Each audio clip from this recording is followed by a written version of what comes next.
이렇게 시간이 안 가는지 정말 버스 안에서 고인 이불 속에서 고인 고인은 언제나 너에게 고인 Assalamualaikum. Waalaikumsalam, Bu.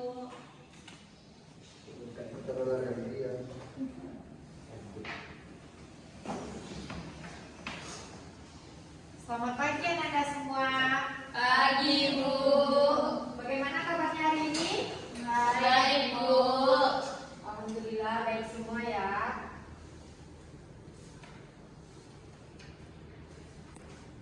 Baiklah, sebelum memulai pembelajaran, sebaiknya kita berdoa terlebih dahulu. Ketua kelas tolong dipimpin doanya. Baik, sebelum mulai pembelajaran, baiknya kita berdoa online.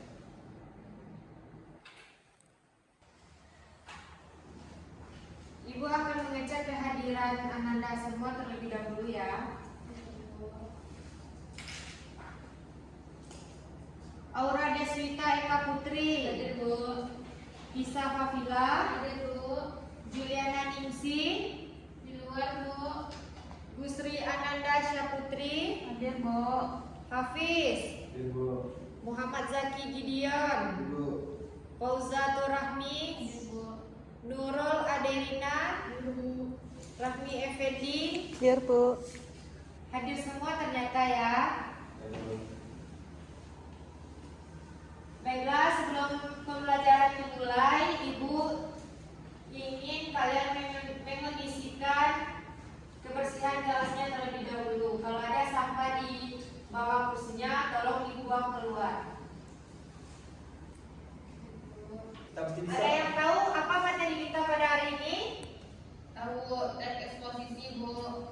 Ya, teks eksposisi. Siapa yang bisa menuliskan ke depan pengertian teks eksposisi? Saya, Bu. Ya, Aura.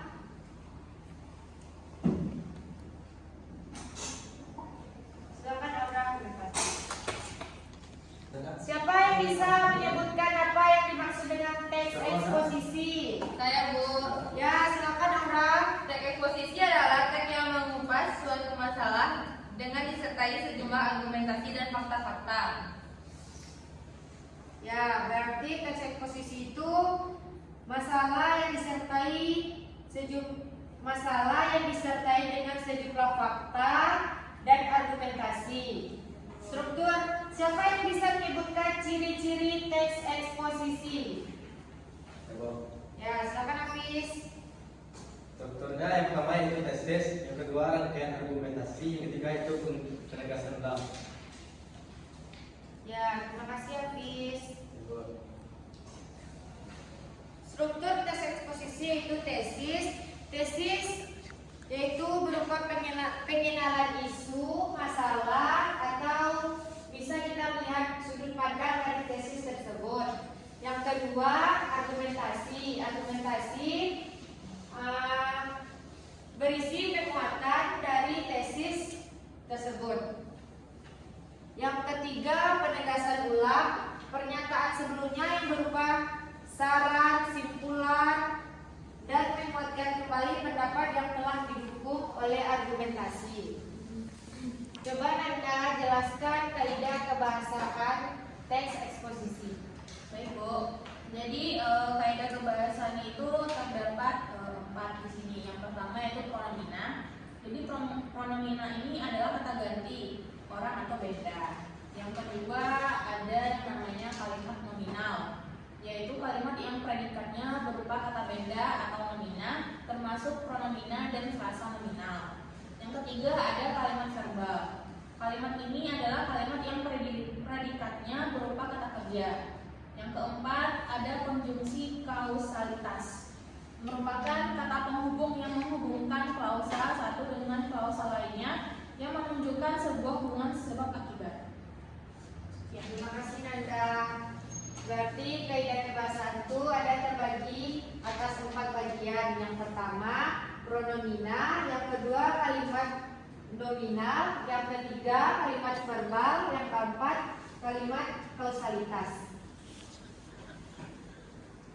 Baiklah, selanjutnya siapa yang bisa menjelaskan pola pengembangan teks eksposisi? Coba Ineng.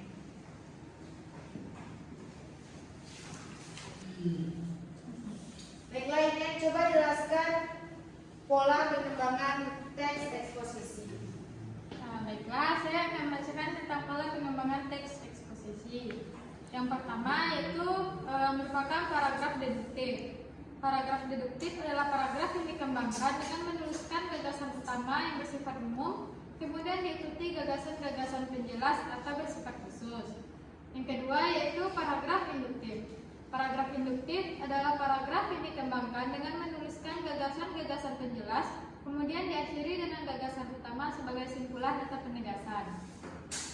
Yang ketiga yaitu paragraf proses. Paragraf proses adalah paragraf yang tersusun atas rangkaian kalimat yang berurutan. Satu kalimat menjadi penjelas bagi kalimat sebelumnya. Yang keempat itu paragraf ilustrasi. Paragraf ilustrasi adalah paragraf yang disusun dengan menyajikan gagasan utama yang diuraikan menjadi beberapa gagasan penjelas berupa contoh, ilustrasi, dan gambaran. Yang terakhir yaitu paragraf definisi. Paragraf yang disusun dengan menyajikan gagasan utama yang disertai penguraian beberapa gagasan penjelas menjadi definisi atau pengertian. Sudah. Ya, terima kasih Ineng.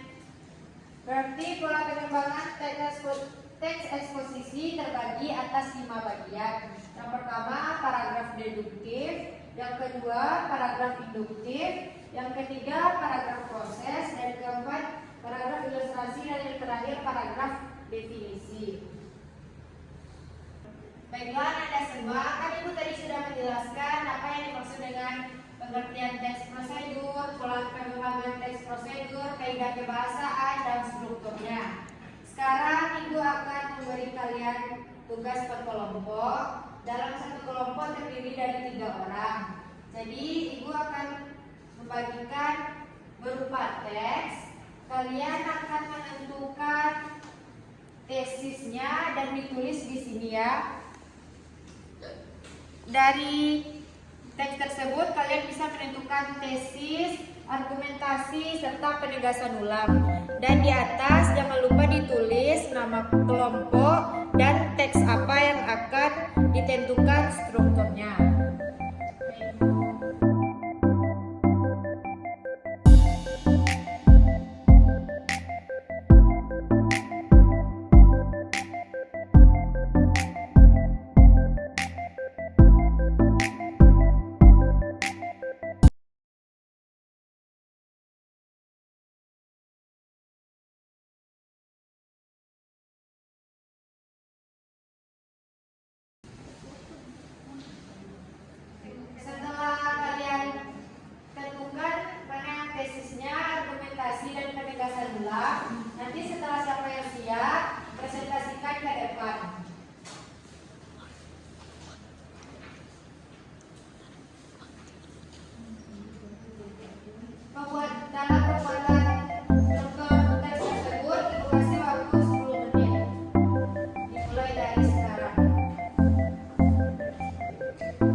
Masih ada yang ragu atau ada yang sudah selesai?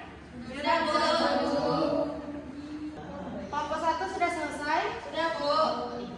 Silakan presentasikan hasil diskusinya ke depan.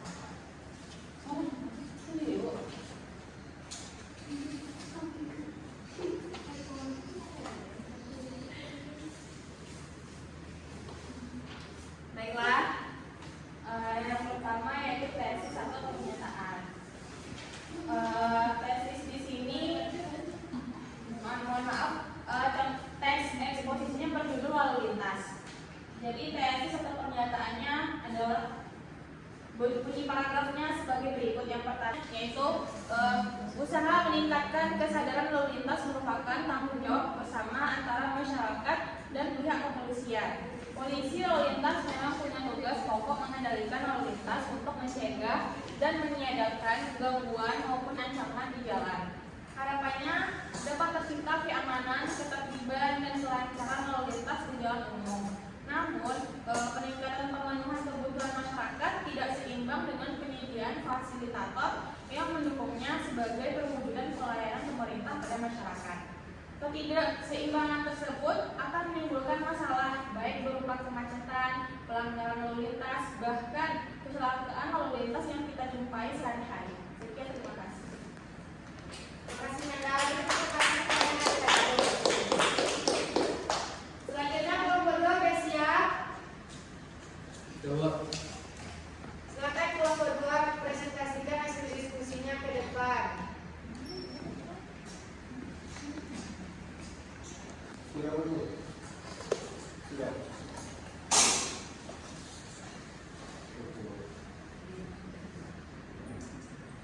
Contoh teks eksposisi kemacetan. Judulnya itu pohon tumbang penyebab macet. Tesisnya derasnya hujan serta angin kencang membuat banyak pohon tumbang. Pohon tumbang itu kerap kali menghalangi jalan sehingga menimbulkan kemacetan. Argumentasinya pada Rabu 12 Maret hujan deras dan angin kencang telah menumbangkan sebuah pohon di depan sekolah Al-Azhar. Pohon besar tersebut tepatnya telah menutup jalur bus yang menuju Sisingamaraja, Kemayoran Baru dengan Selatan. Tentunya tidak ada korban jiwa berada di sini. Berdasarkan ulangnya, kondisinya dinas pertamanan yang bertanggung jawab atas pohon tumbang tersebut belum kunjung tiba setelah waktu yang cukup lama. Terima kasih kepada kelompok 2. Beri tepuk tangan kepada kelompok 2. Kelompok 3 sudah siap? Kelompok 3 sudah siap? Sudah.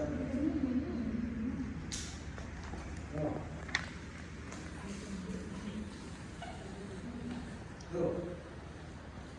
Baiklah, saya akan bacakan hasil diskusi kelompok kami tentang teks eksposisi pada lingkungan sekolah. Judulnya yaitu menjaga kebersihan lingkungan sekolah.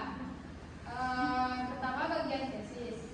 Kebersihan sekolah adalah salah satu dari beberapa faktor penting untuk menciptakan kenyamanan di lingkungan. Kebersihan sekolah adalah salah satu dari beberapa faktor penting untuk menciptakan kenyamanan di lingkungan sekolah di sekitarnya. Setiap sekolah selalu mengajarkan siswa-siswa agar selalu menjaga kebersihan. Yang kedua yaitu argumentasi. Di kelas biasanya dilakukan pembagian piket per hari untuk menjaga kebersihan. Untuk itu, petugas piket biasanya akan bertugas menyapu, menghapus papan tulis, dan mempersiapkan alat tulis guru. Yang ketiga yaitu bagian penegasan ulang. Kebersihan lingkungan sekolah menjadi hal yang tidak bisa dipisahkan dari kehidupan sekolah dan faktor penting demi meraih proses belajar mengajar yang aman. Kebersihan lingkungan sekolah juga menjamin kebersihan seseorang dan kesehatannya. Karena itu, kebersihan sekolah adalah usaha manusia sehingga lingkungan tetap sehat dirawat secara terus-menerus. Sekian hasil diskusi dari kelompok kami. Terima kasih. Beri tepuk tangan kepada kelompok 3. Terima kasih kelompok 3. Sepertinya Anda semua sudah mengerti apa yang dimaksud dengan teks eksposisi. Sepertinya Ananda sudah mulai bosan dan lesu. Mari kita fokus terlebih dahulu. Silakan berdiri Ananda semuanya.